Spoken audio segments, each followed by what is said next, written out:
Il doit y avoir un appareil quelque part. Ah, en effet, il était un peu caché. Aujourd'hui, nous allons examiner le SenseCap Tracker dans la version T1000E pour Meshtastic.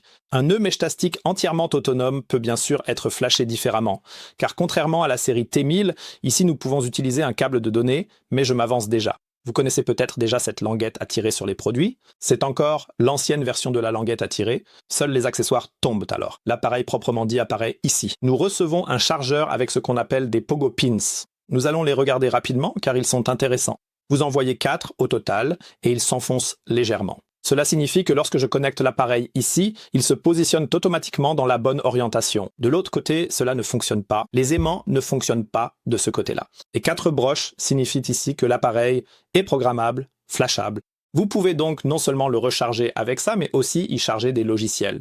Et cela pourrait aussi vous être utile, car si vous souhaitez l'utiliser comme nœud Meshtastic, alors regardons rapidement ce que cet appareil propose.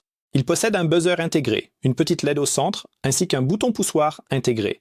À ma connaissance, il dispose même du GPS, ce qui est un peu le but d'un tracker, et il est livré dans un boîtier semi-adapté à l'extérieur. Donc, beaucoup de gens pourraient emmener cet appareil en randonnée sans aucun problème.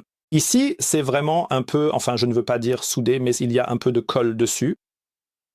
Vous n'allez pas mouiller cet appareil aussi facilement. Une batterie est intégrée à l'ensemble de l'appareil, elle se recharge, comme mentionné, via le contact extérieur, et c'est aussi par là qu'on le programme.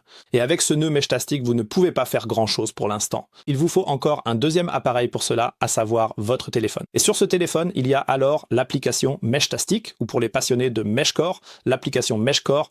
Pour cela, il vous faut un autre firmware, mais dans tous les cas, vous pouvez connecter ce nœud à votre téléphone via Bluetooth et simplement discuter, c'est-à-dire chatter avec d'autres appareils auxquels vous pouvez vous connecter sans fil. Cela signifie que ceci est un nœud.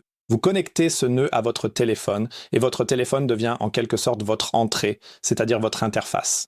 Un clavier est déjà intégré à tout cela, donc l'appareil n'a pas besoin de l'inclure.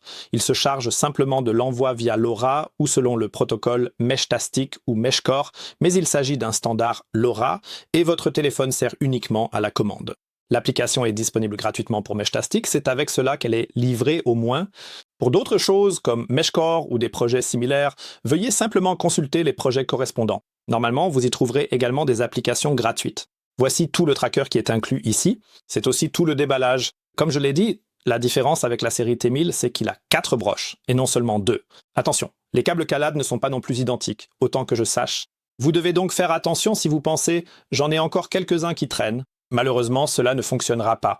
Donc la série T1000E ici, dans ce magnifique boîtier en plastique transparent noir avec un petit clip qui se trouve en haut. Je peux alors, par exemple, y accrocher un mousqueton pour la randonnée ou y passer une cordelette, peu importe ce que cela sera pour vous. En tout cas, je vous remercie de faire vos achats chez nous et à la prochaine fois chez IT Shop. Ciao avec V.